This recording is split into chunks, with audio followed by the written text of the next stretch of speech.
뜻입니다. 우리가 봤을 때 그 능력이 있고 배경이 있고 역량이 있고 그런 확실한 사람들을 뭐 하면은 더 확실할 것 같고 그럴 것 같잖아요. 하나님께서 부르신 남은 자들 중에 괜찮고 배경 있는 사람이 아무도 없다라는 거예요. 그 이유는 누가 봤을 때 야, 저 사람은 학벌이 좋구나, 그래서 되는구나, 그게 아니라 진짜 하나님께서 그렇게 하셨구나 라고 하는 걸 보이기 위한 하나님의 방법이라고 이렇게 되어 있습니다. 생각을 해보세요. 하나님께서 나를 이끌어가고 계신다면 하나님께서 이끌어 가시는 그 속에 있으면 돼요. 그걸 보고 신앙생활이라고 얘기를 합니다. 하나님께서 이끌어 가신 게 확실하다면 하나님께서 이끌어 가시는 하나님의 방법, 하나님의 내용이 뭔지를 알면 돼요. 중요한 것은 뭐냐면 방향과 흐름 속에 있었던 하나님의 남은 자였다는 말입니다. 새롭게 하심을 입은 자였었어요. 그래서 우리가 막연해 볼 수도 있습니다. 지금 당장 내가 세계복음 하겠다, 정복의 주역이라는 단어를 붙잡았을 때 어떻게 인도받아야 되지? 어떻게 해야 되지? 라는 고민이 들 때가 있을 겁니다. 내가 중직자인데 임직을 하는데 장로가 뭘 해야 되지? 권사가 뭘 해야 되지? 이제는 우리가 뭘 해야 될까? 막연해 보일 수 있어요. 그런데 막연해 보이실 필요도 없고 조급할 필요도 없고 성급할 필요도 없고 눌릴 필요도 없어요. 왜냐하면 하나님은 살아계시기 때문에 반드시 말씀을 주시게 돼 있습니다.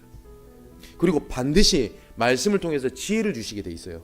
그리고 반드시 말씀의 흐름 따라 하나님께서는 이끌어 가시게 돼 있습니다.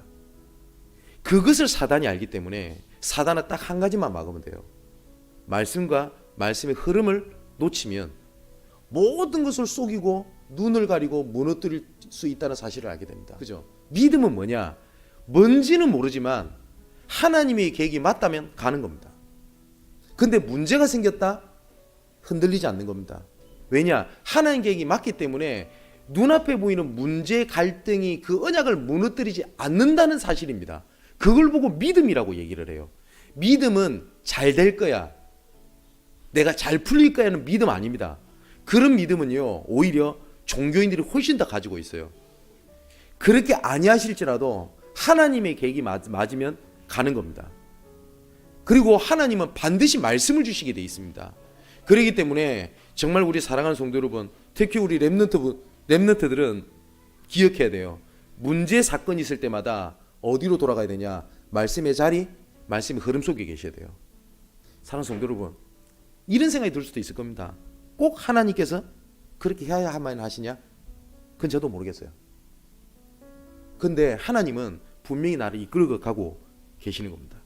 그래서 내가 넘어지고 힘들더라도, 응답이 없다 보인다 할지라도 말씀의 방향, 말씀의 흐름, 그 속에 그 자리를 떠나지 마십시오.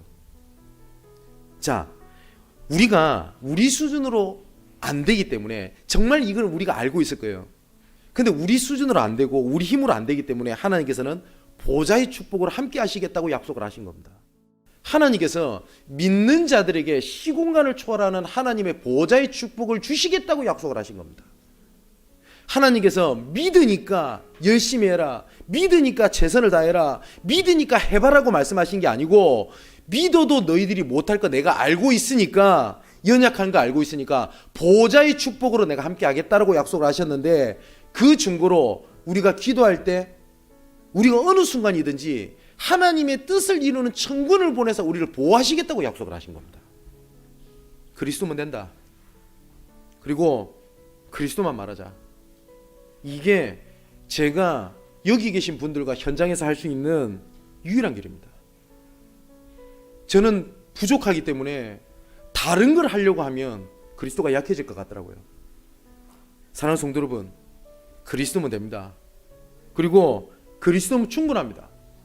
그리고 그리스도면 완전합니다. 그분은 살아계시고 나의 아버지고 우리의 아버지고 온 인류의 주인이십니다. 새롭게 하심을 받았기 때문에 그리스도 안에 충만하게 되시기를 주님의 이름으로 축원을 드립니다.